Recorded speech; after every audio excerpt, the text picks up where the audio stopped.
Hi எல்லாருக்கும், எல்லாரும் எப்படி இருக்கீங்க? Welcome back to our channel. இந்தியாவோட நார்த் எண்டில் மேப்பில் பார்த்தா ஒரே வெள்ளையாக இருக்கும். அது நல்லா தெரியும். அது பனி பிரதேசம்.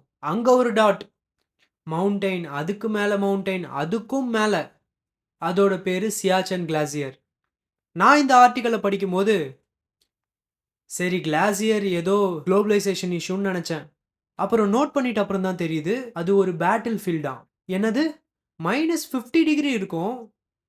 அதாவது ஃப்ரீசரை ஓப்பன் பண்ணா அதை விட 100 மடங்கு இருக்கும். சில இடத்துல முழங்கால் இடுப்பு வரைக்கும் பனி. 80 டிகிரி ஸ்லோப்பு. இப்படி ஒரு இடத்துல மனுஷங்க இருக்காங்கன்றதே பெரிய விஷயம். நினச்சி பார்க்கவே முடியல. எப்படி இங்கே வார் நடந்திருக்கும்னு அந்த ஆர்டிக்கலை ஃபுல்லாக படித்தேன். பொதுவாக ஒரு ஹில்லில் வார் நடக்குதுன்னா யாருக்கு அட்வான்டேஜ் இருக்கும்னு நீங்கள் நினைக்கிறீங்க? ஆப்வியஸாக மேலே இருக்கவங்களுக்கு தானே. கீழே இருக்கவன் ஏறி வரதுக்குள்ளே மேலே இருக்கவன் போட்டு தள்ளிடுவான். கீழே இருக்கவங்க எதிரியை நெருங்க கூட முடியாது. ஸோ இதே சுச்சுவேஷனில் கீழே இந்தியா, மேலே பாகிஸ்தான் இருந்தா முதல்ல எதுக்காக இந்த பேட்டில் நடக்கணும்? அப்படி என்ன இருக்குது சியாச்சன் கிளாசியரில்? அந்த ஹில்லை பாகிஸ்தான் 1986 கைப்பற்றிட்டாங்க. அதுக்கு குவைட் போஸ்ட்னு பேர் வைக்கிறாங்க. அந்த ஹில்லோட ஹைட்டு 22,153 அடி. அந்த ஹில்லை பார்த்தா சுற்றி ஐஸ் ஃபால்ஸ் இருக்க மாதிரி தோற்றம் அளிக்கும். அந்த இடத்துல சோல்ஜர்ஸ் இருந்தா பாட்டமில் யாராவது மூவ் ஆனால் கூட ஈஸியாக கன் ஸ்கோப்பில் எய்ம் பண்ண முடியும். அங்கேருந்து பார்த்தா இந்தியாவோட ஹெலிகாப்டர் போகிறதும் ஈஸியாக தெரியும். அதனால இந்தியா போஸ்ட்டுங்களுக்கு சப்ளை வரதெல்லாம் ரொம்ப கஷ்டமான விஷயம் ஆயிடுச்சு. ஹெலிகாப்டர் வந்து டிராப் பண்ணுற இடம் கூட எனிமி கண்ணுக்கு கீழே தான். சோல்ஜர்ஸ் எந்தெந்த இடத்துக்கு மூவ் பண்ணுறாங்க, இது எல்லாத்தையும் நேக்கட் ஐஸ்லேயே பார்க்க முடியும். இந்தியன்ஸ்க்கு அது வெறும் போஸ்ட் இல்லை, நம்ம கண்ட்ரோலு, ரெஸ்பெக்டு, சர்வைவல் இது எல்லாம் அந்த போஸ்ட்டில் தான் இருக்குது. ஸோ கமாண்டர்ஸ் ஒரு முடிவுக்கு வராங்க. இந்த பீக் அடையிறதுக்கு நம்ம என்ன வேலை கொடுத்தாலும் பரவாயில்ல, எவ்வளோ சிரமம் ஆனாலும் பரவாயில்ல, அது இந்தியா கைக்கு வந்தே ஆகணும். மே 1987 13 பேர் சேர்ந்த ஒரு டீம். அதோட லீடர் செகண்ட் லியூட்னன்ட் ராஜீவ் பாண்டே. அவங்களோட மிஷன் அடுத்து அட்டாக் பண்ணுற டீம் சேஃபாக கிளைம் பண்ணுற மாதிரி அந்த ஐஸ் வாலில் ரூட்டை கண்டுபிடிச்சி ரோப்பை ஃபிக்ஸ் பண்ணணும். அவங்க ஸ்டெப் வைக்கிற ஐஸுங்க ரொம்ப ஸ்மூத்தாக இருக்கும், ஈஸியாகவே வலிக்கிடும். ஆனால் அவங்க ஸ்லிப் ஆனால் கீழே 1000 ஃபீட் விழணும்.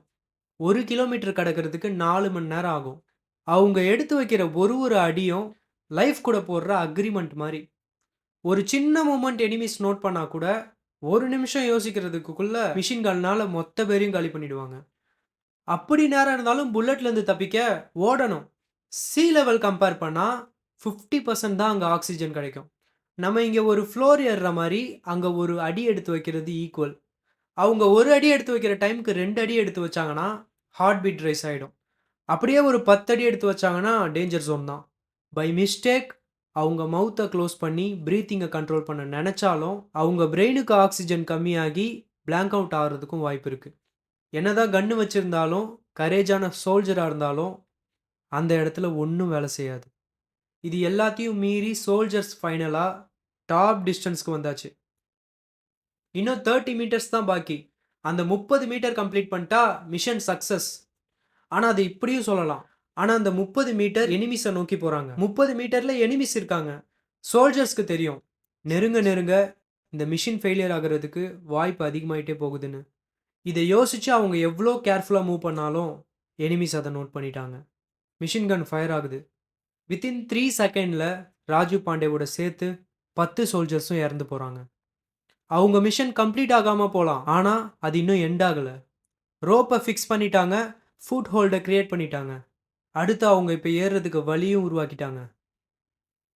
அவங்க பிளட்டால் எழுதப்பட்ட வழி தான் ஆப்ரேஷன் ராஜீவோட ஃபஸ்ட்டு ஸ்டெப் ஃபார் விக்ட்ரி.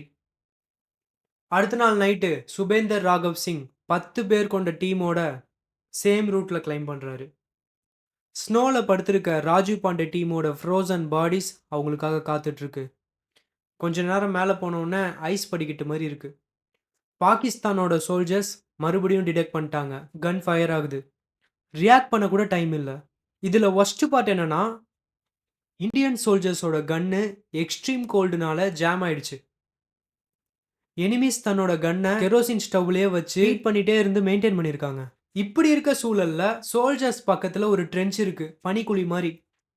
அதில் பாடியை கவர் பண்ணிட்டு எனிமிஸ்ட இருந்து தப்பிக்கிறாங்க. எனிமிஸ்க்கு நிறைய அட்வான்டேஜ் இருக்கு. அட்டாக் பண்ண முடியாதுன்றனால ஹர்னம் சிங் டீம் பின்வாங்குறாங்க. இந்த வழியில இதோட 2வது வாட்டி எனிமீஸ் நம்மள டிடெக்ட் பண்ணிட்டாங்க. இந்த வழியில வெற்றி அடையணும்னா ரொம்ப கஷ்டம்.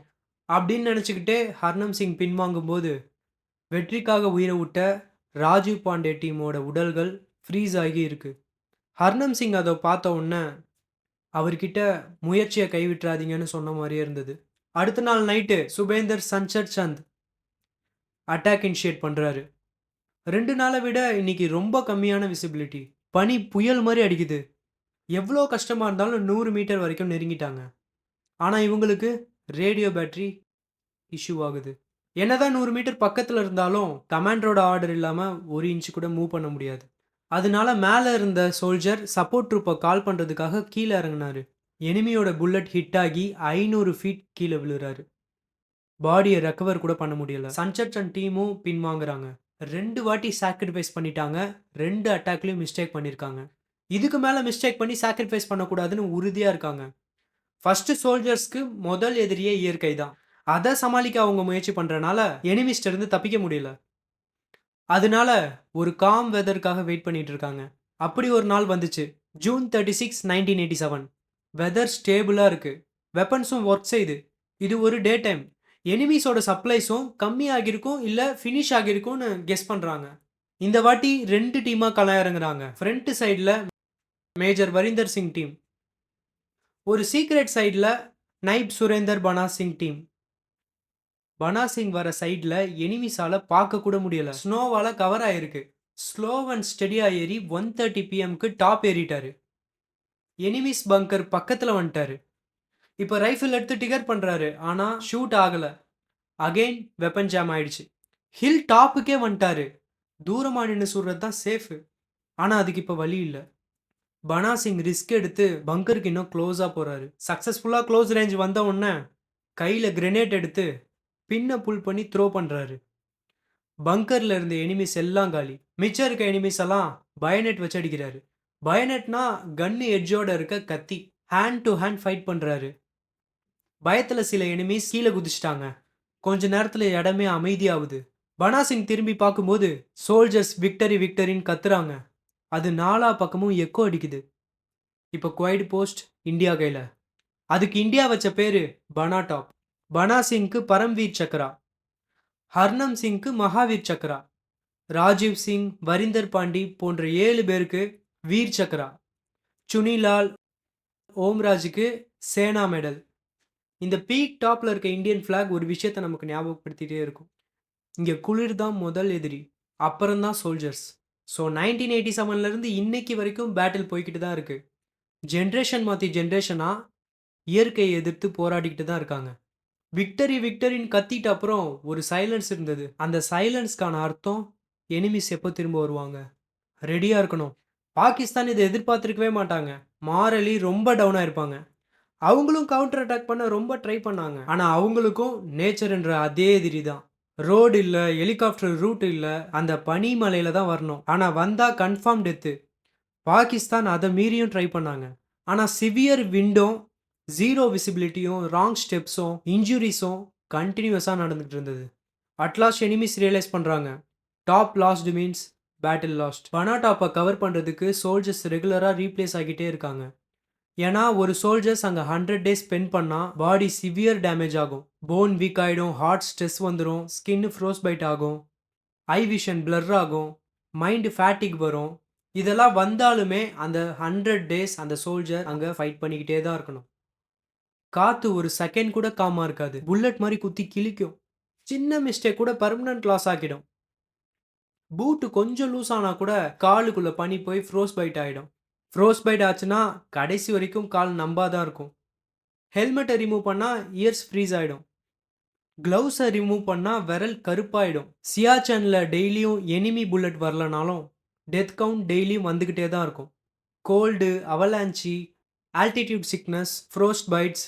பனா டாப்பை கேப்சர் பண்ணியாச்சு, அது ஒரு நாள் ஹிஸ்ட்ரி. ஆனால் அதை ப்ரொடெக்ட் பண்ணுறது தான் இன்னைக்கு வரைக்கும் ஹிஸ்ட்ரி. நான் இந்த ஆர்டிக்கல் படித்ததுலேருந்து இந்த கண்டென்ட் எழுதி முடிக்கிற வரைக்கும் ஒரு 6 ஹவர்ஸ் 7 ஹவர்ஸ் ஸ்பெண்ட் பண்ணியிருப்பேன். இந்த 6 ஹவர்ஸு அந்த இடத்துல ஆள் இருக்குன்றதே நினச்சி பார்க்குறதுக்கே எனக்கு அன்கம்ஃபர்டபுளாக இருந்தது. ஆல்ரெடி டிசம்பரில் இருக்கோம். இந்த கோல்டுக்கே சளி, தலைவலி, கோல்டு எல்லாமே வருது. ஸோ நீங்களும் இந்த 10 மினிட்ஸ் நம்ம அங்க இருந்தா எப்படி இருக்கும்னு யோசிச்சிருப்பீங்க. நம்ம நெனைக்கிற டைம்ல அங்க 100 நாள் வரைக்கும் வாழ்ந்துகிட்டு இருக்காங்க. ஸோ உங்களுக்கு தெரிஞ்சவங்க கோல்டுல சஃபோகேட் ஆனா, அவங்களுக்கு இந்த வீடியோவ ஷேர் பண்ணுங்க. ஸோ அடுத்த வீடியோல பார்க்கலாம். Take care. பாய்.